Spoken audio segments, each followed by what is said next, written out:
Hi everyone, welcome to today's lesson. We're going to be carrying on with this long project today. So some of you, well hopefully you've watched the previous two videos. The first one being our block-in of the shapes, which you can kind of see very lightly underlined below this ground colour. That was the first lesson last week, and then I uploaded a short time lapse of the me applying this ground, so just so you have some idea of how to do that. It was basically just allowing the under drawing to dry, the wash drawing to dry below, and then using kitchen towel and mineral spirits just to spread a small amount of burnt umber over the surface, just to give us this base to work from. And this is useful because if you're working over white, it's harder to make judgments than when you're working over a medium tone, so it helps a lot. Today we're going to be starting to kind of block general shapes in fairly loosely. So usually at this point in a kind of traditional painting or a tenebristic or chiaroscuro painting, you would just be putting in the shadows. This one is quite bright, so there aren't such distinct shadows. The shadows do exist, and we'll be kind of analysing them as we work through the project in future weeks. But mostly I'm going to be looking for darker areas. So there are certain parts which are kind of definitive shadows. Say if you look at the reference under here, the lower part of the hair is definitely a shadow. Some little bits in here, and there are shadows on the figure, but she has quite luminescent skin. So there's only, and where there are shadows, like just underneath the breast on the right hand side, it's a very high chroma shadow, so it's quite light and it's quite a kind of bright saturated colour, which is one of the trickier things to do when you're working on a Waterhouse. His flesh tones tend to be like this. It's very soft and quite luminescent, and you really need to be able to control your tones to get to grips with it, and hopefully we'll be able to get something decent. So as well as kind of putting in those small notes of shade or shadows in the figure, we're not going to put the lights in just yet. We'll put some little bits, some pinks for the dress where it's in shadow, what the drapery is, and then little notes down below near the water at the bottom of the image, and then also the water along here. But we'll start with the kind of reddish shadows that we get through the figure.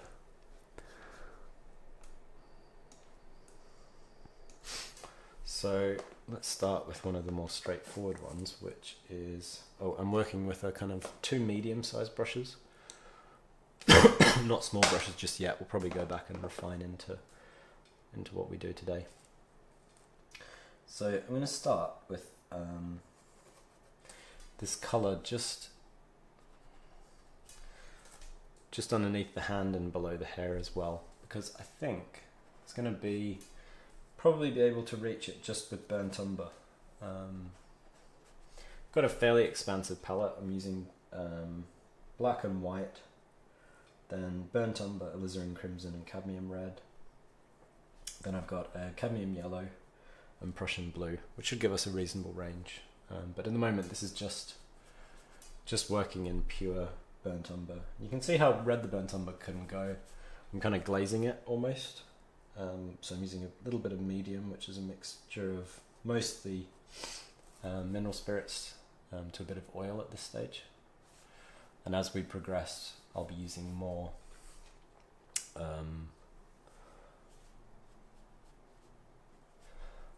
oil to mineral spirits in that mixture.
So for as long as possible, I'm trying to just use simpler mixtures of paint.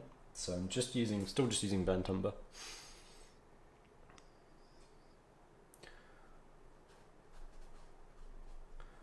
Trying to get my brush strokes as much as possible to capture what's going on in the picture. That's one of the main things you're looking for. So I'm trying to capture what I think he did in terms of brushwork. So it's not just a case of exactly copying the colors and doing it like a paint by numbers sort of thing. The main thing I want to gain from this copy, and any copy that I do, is get into his mindset and the mindset of the artist. Because that's more beneficial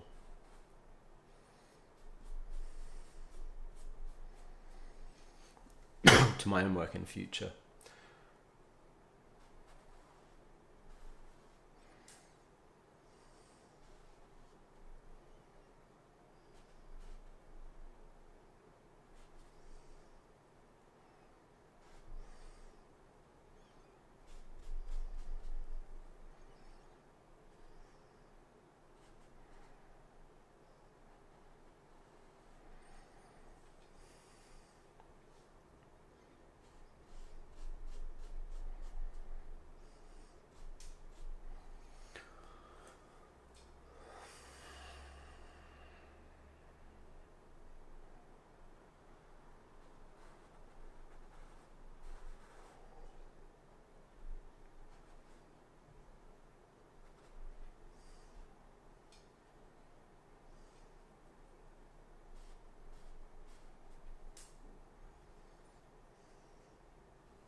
I'm just going to lightly do a little bit of a wash over this section in here, which isn't really, I don't want it to bleed too much down, which isn't quite a dark, but it does kind of change its value a bit, so get that kind of roughly patched in, maybe a bit down that side as well. At the moment we're just kind of loosely blocking stuff in, we're not going for loads of detail. So that's not too bad for the hair, I'm reasonably happy with that. I might scroll down actually in my reference, and now I think about it, I might just pop this shape in as well, because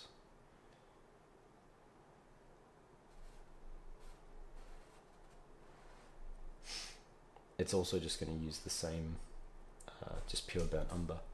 And generally it's good if you can,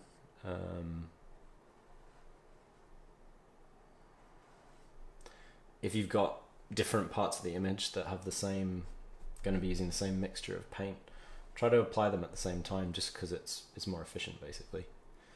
You're not going to have to go back and remix the same paint. In this case I'm obviously just using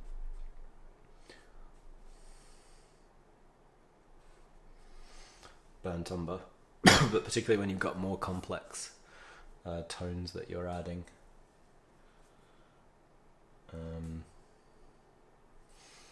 Got a bit of a dribble going down there. Sometimes at this stage when you're using a lot of mineral spirits, you get some bits and pieces of the paint dripping down. I used a little bit too much just there. I'm just going to reinforce that shape difference because I want to keep that apparent. So that's pretty much the hair blocked in. You don't need to be super detailed, just put this little notch in there. It's not far off that colour. I might just, maybe didn't want to do that, but well, we'll go over and rework that at some point. So I've got my hair blocked in now. Got this little shadow under here, which is probably a little bit more purpley, but it's pretty close, so I'll put it in at this point with these portions. Just going to darken this little notch. Yeah, and that's not too bad.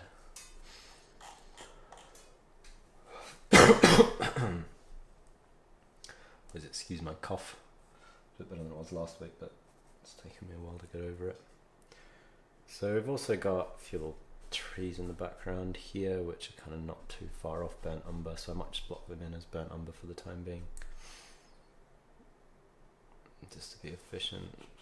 That shape over there as well. Got some reddish tree shapes as well, kind of outlining. The background, I'm not going to be too dogmatic with copying it, as long as it gives a similar effect. It's really the effect that we're after. Doesn't matter if the shapes are identical.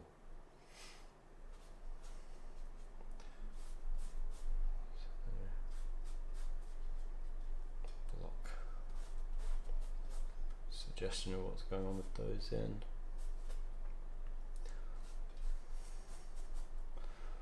There we'll put some blues and greens up there as well in a bit.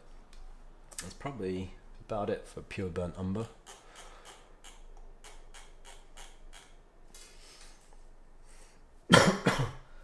Probably we get away with just, we've got this section here where the dress drops down, so about there.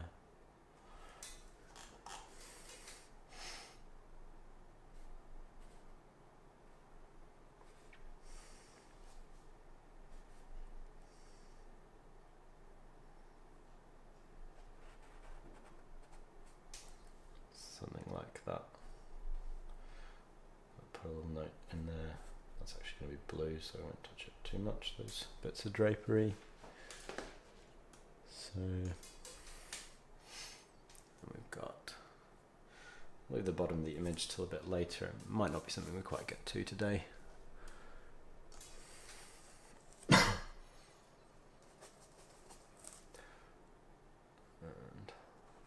a bit of dark paint here.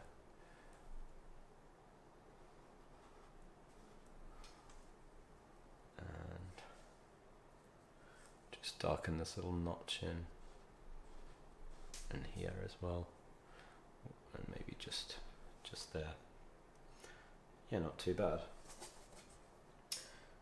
Now the last place I might make burnt umbery is just the beginning of this. So the shadow in the arm kind of drags around from about there. It feels kind of like burnt umber, but then it does start to get more intense. So I'm going to use burnt umber as my base, and I'm going to add a little bit of CAD red and CAD yellow to that, just to boost the chroma, because the this reflected shadow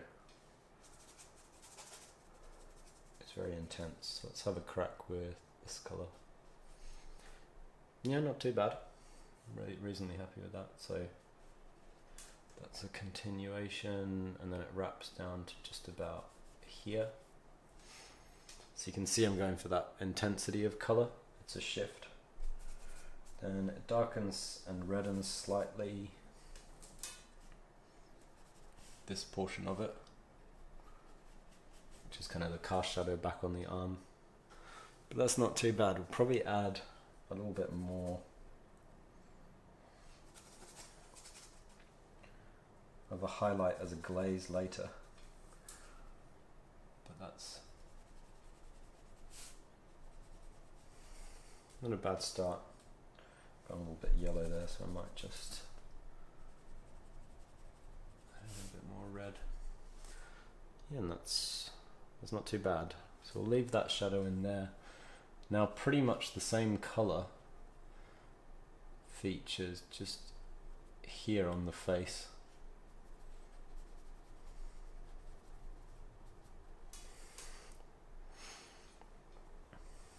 And it gets a little bit duller.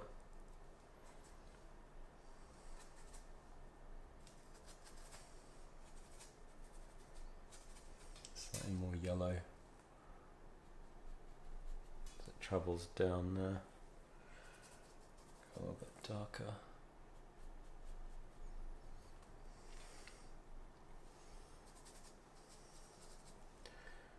To be a little bit more intense again.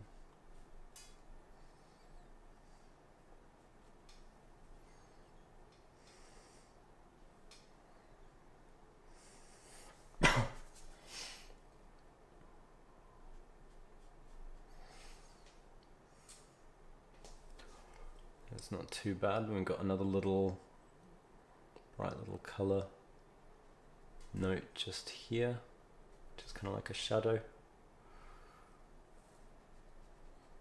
Pop back over there.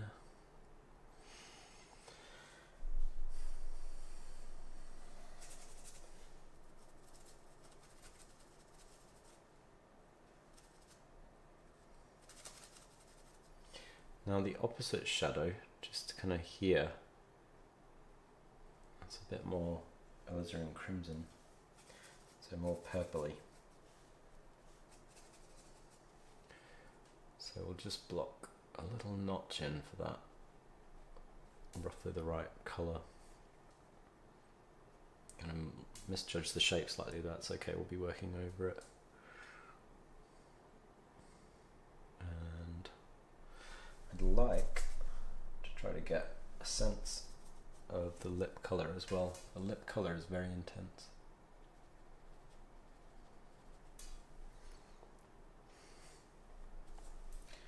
Not too bad.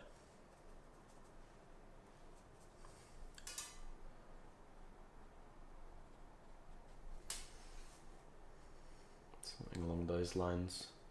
Isn't too bad as a block in. I'm not going to put a great deal more than that into the face for the time being because I don't want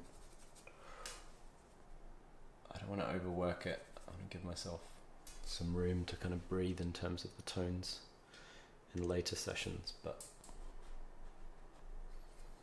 something like that's not too bad actually for a block in of something this level of complexity. So we'll leave that at that for now.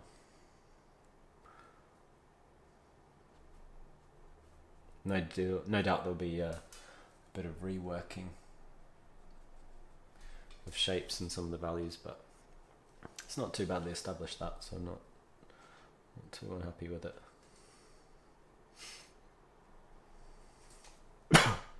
Which means we'll drop, oh actually, just noticed another one.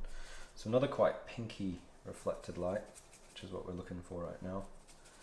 Again, some alizarin crimson and white mixed into the shadow. It's just this underarm. Just there feels pretty pink. So go for that reflected light as well. And as it travels up, maybe a little bit more cad yellow. Maybe a little bit cad yellow in there as well.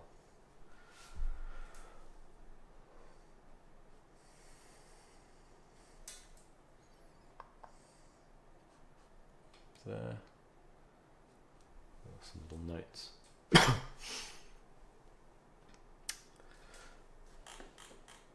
So if we scroll down to these shadows down in the underneath the breast, can use that same kind of pinkish colour, pink cadmium yellow mixture that we had. That works pretty well. So again, I'm kind of reusing a mixture that I'd made up top, and I want to figure it roughly fits into this area, so I use it in this area. It actually isn't too far off some of the colours that we've got going on in the dress, which we were going to pop down to next.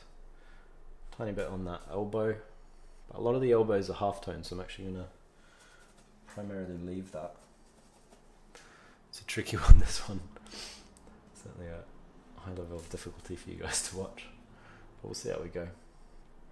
So far I'm reasonably happy with how it's going on. Got another bit of a kind of yellowish shadow in there. There's this kind of fluctuation between cools and warms, which is why in the shadow under the breast, which is a bit cooler, I've kind of gone for more alizarin crimson, which is quite a cool a cool red. So it goes sort of pinky, which is nice, that's what we're after. And throughout the dress, if we start to add some shadows around the dress, sort of in this opposing breast, which is covered, go sort of pinky alizarin with that. Some other little shapes under here. Got these kind of bouncing reflected lights which make them quite intense. there as well. But as I say, we're only really looking for shadows, and a lot of these are actually, or a lot of this is actually part of the lights and the halftone, so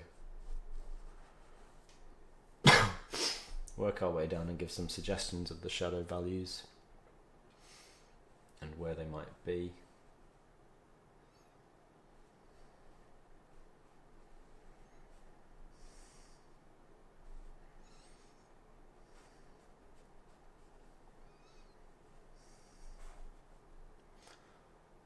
Down through the dress.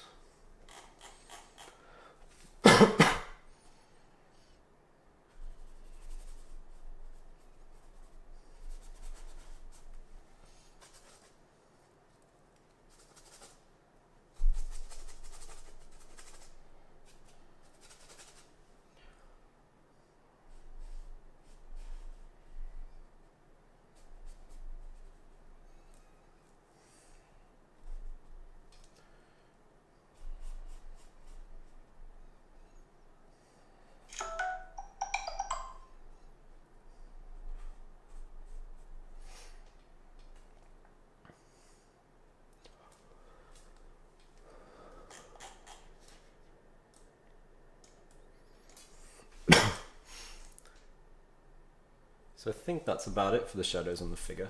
It's pretty minimal what we've done, but as I say, a lot of that's going to be lights next week, so we'll be patching in lights over it. And the main reason I don't want to go too far is if you go too dark with these sorts of shadows that are high chroma, it's hard to kind of recover them. So I want to keep them pretty bright and work with glazes over them to get the right effect. So we can move into the rest of the background now. And we can move into some places where we've got blues, darker blues. I'm going to shift to my Prussian blue.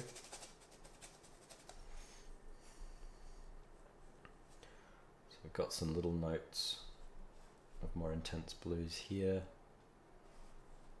wrapping underneath the dress there. Prussian blue is a really great pigment. It's quite cheap, it's intense, mix as well, it's quite strong. I'm going to use it in the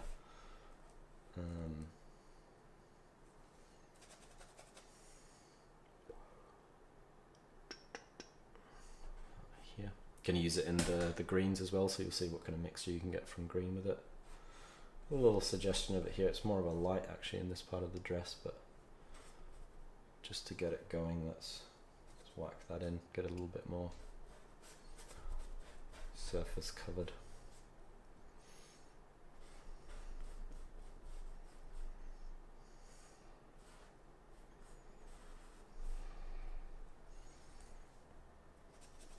Goes a little bit darker down this side.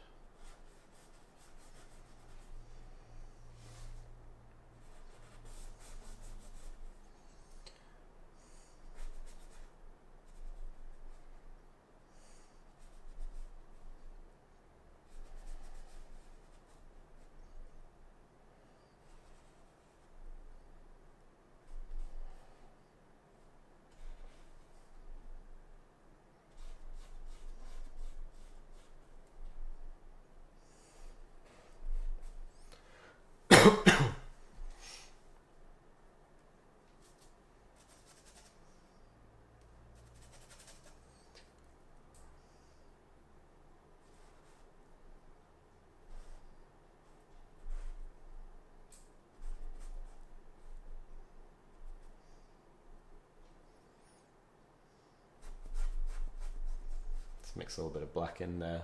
This goes a bit darker behind that section. Scroll down a little for darker sections down here towards the feet.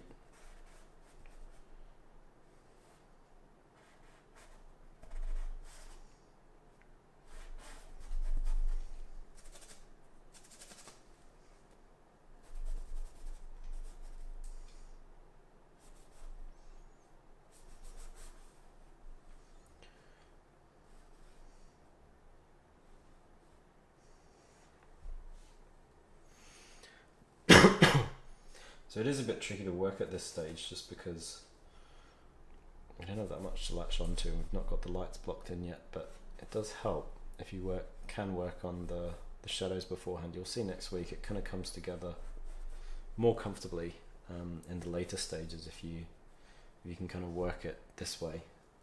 So you work on your shadows primarily before adding loads of the lights in.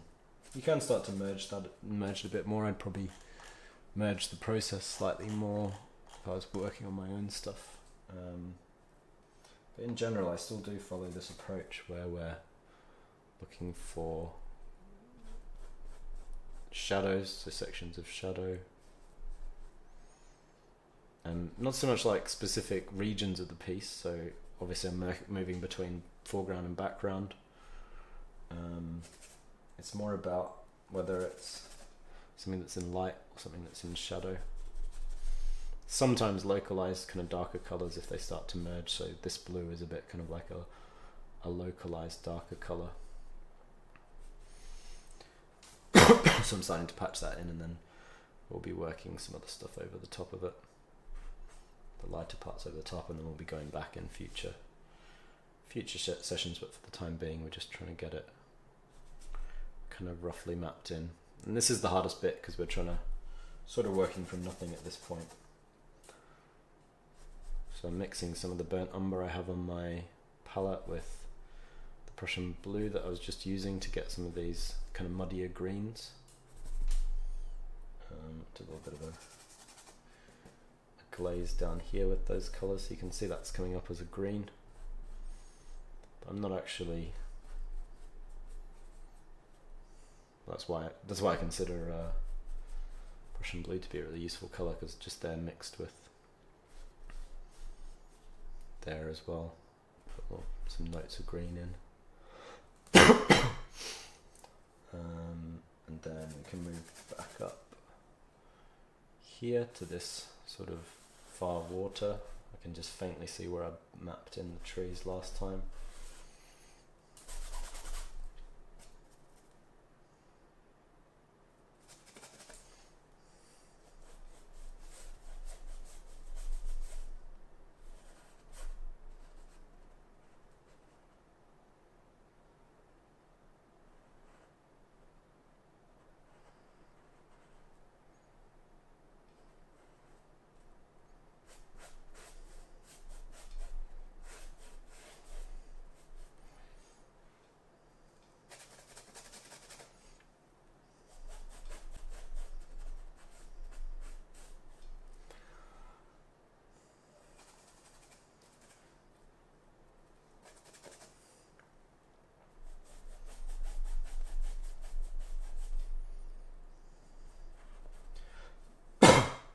So I've mixed a little bit of OCAD yellow in with my Prussian blue for this lighter yellowier green.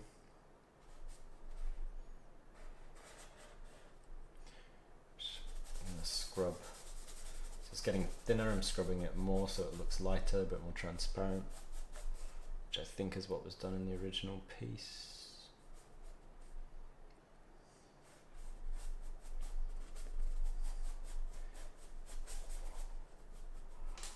Feels a bit more watery that way.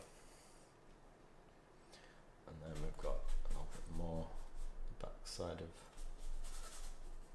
where these trees are. Little skinny little tree there. Clump. Leave all this because that's all quite light. Just kind of moving up. This is kind of maybe not quite in light.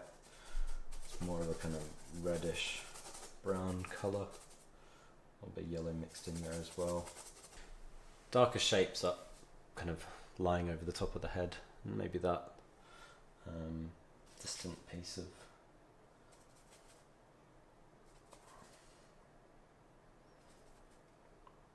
hillside, which is quite an intense blue. I'm trying to just mix a sufficiently bright blue.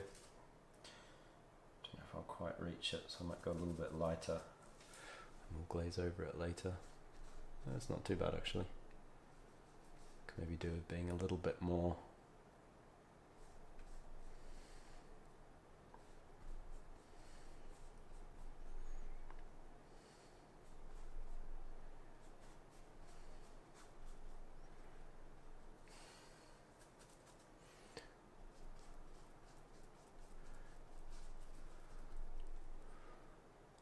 bit kind of, what's the colour I'm thinking of? Probably maybe could have mixed a little bit more of the alizarin crimson into it, just to get that kind of purpliness that you sometimes get in distant hillsides and so forth. But that's not too bad.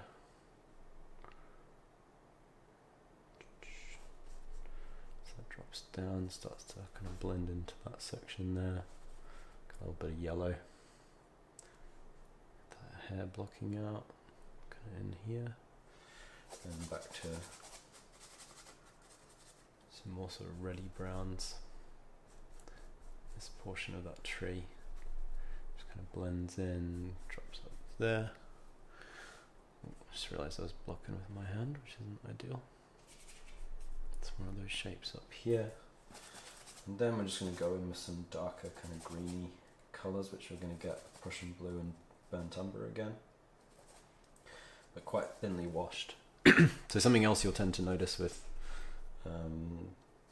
this sort of painting, through most painting kind of Renaissance onwards, you tend to get thicker paint applied in the lights than in the darks. So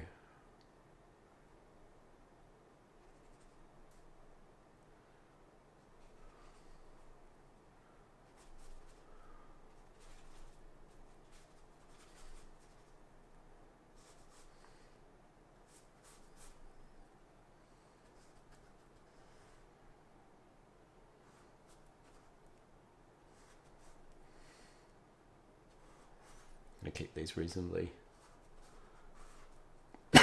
thin, these tones, and probably just wash them generally over. There are some little kind of light glimmers around the place, but let's get it blocked in, and we can find those with some more specific shapes in the future.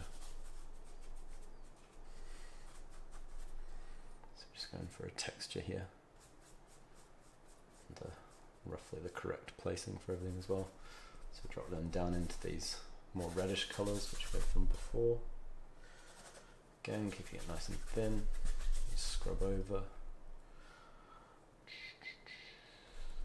This tone in here, kind of running up across there.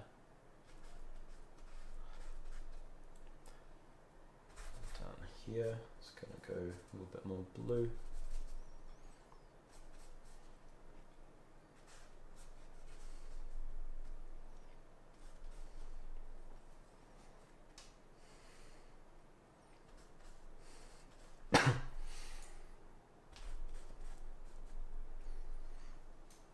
Getting there with the block in for this bit.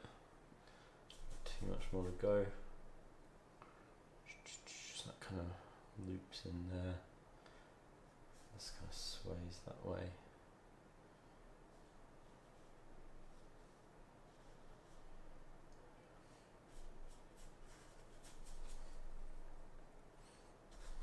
Something like that's not too bad. There we go.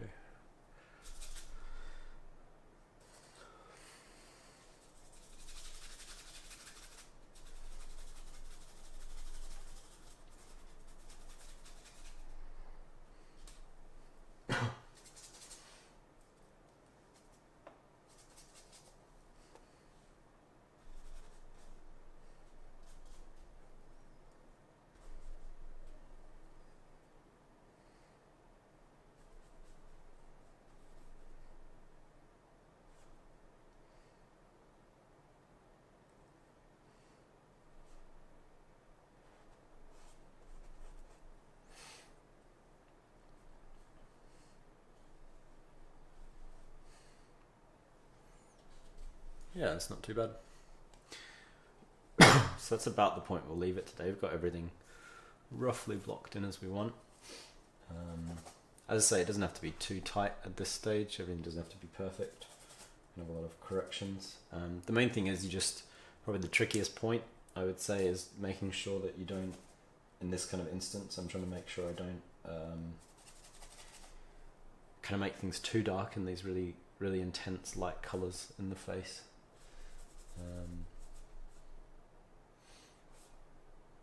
That was really my main concern, because sometimes once things go a bit too dark, you can't use glazes in the future to kind of work them back, which is a shame. It's quite a high level, quite a complex thing. It's not the end of the world if you do go a bit too dark. It's always reasonably recoverable in oils, which is what's nice about working in oils. Yeah, that's about it. I'm not going to work on the feet. We'll probably be able to just get them roughly mapped in with everything else. Although we could maybe just quickly, we'll drop down and we'll do them. They really don't need too much because they're primarily in light, the feet. But there are some kind of like muddier colours here. These shapes in the reflections that kind of separate.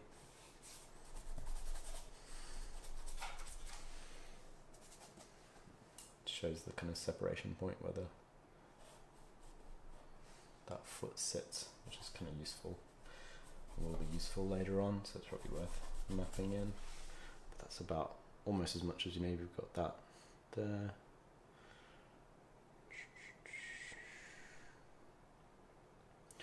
Probably drop this so we get a little bit more blue again. Looking at that, probably drop that a little bit lower.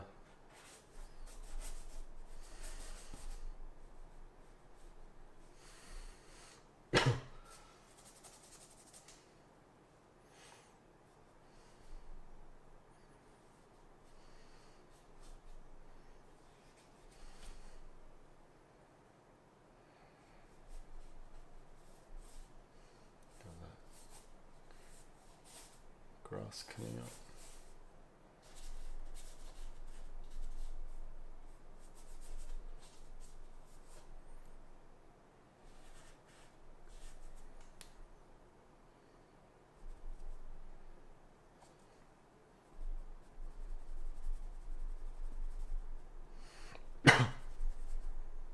Yeah, that's not too bad. So if I pan up kind of into the center of it, you get an idea of where we're at. So you can see I'm working loosely. It's not like a paint by numbers type thing, even though it's a copy. We're just trying to capture the brushwork as much as possible. So a lot of the brushwork in the figure is going to be more tightly rendered, and we're going to do a lot more of that once we come to work on the lights next week. We'll be kind of just patching in the lights, not actually adding any detail just yet. Similar to this, and then after next week we'll have something pretty complete established, which will be good. And we'll have, I guess, another, so I've spent 1, 2, 3. We'll have 3 weeks left in the term to really finish it off, which will be nice. It will be one of the more finished projects we'll have completed. Actually, one last thing I just have a look at. There is quite a dark shape behind here, which is actually going to be useful for finding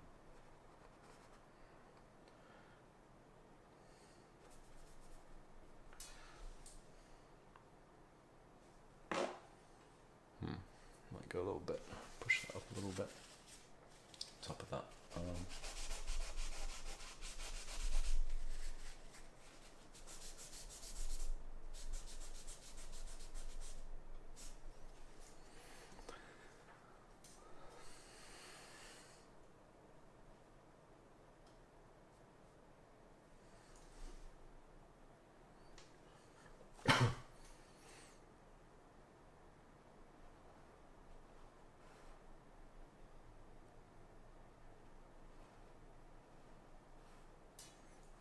That's not too bad. Yeah, I just thought I'd put that shape in because it does separate that arm out, which will be good next week when we get started on it. But yeah, that's pretty much it for today. And I will see you guys next week. As always, follow the channel, and if you click the link through to the site, you can sign up for tutoring for myself and a bunch of other tutors on all the work that you complete from these videos. But I'll see you guys soon.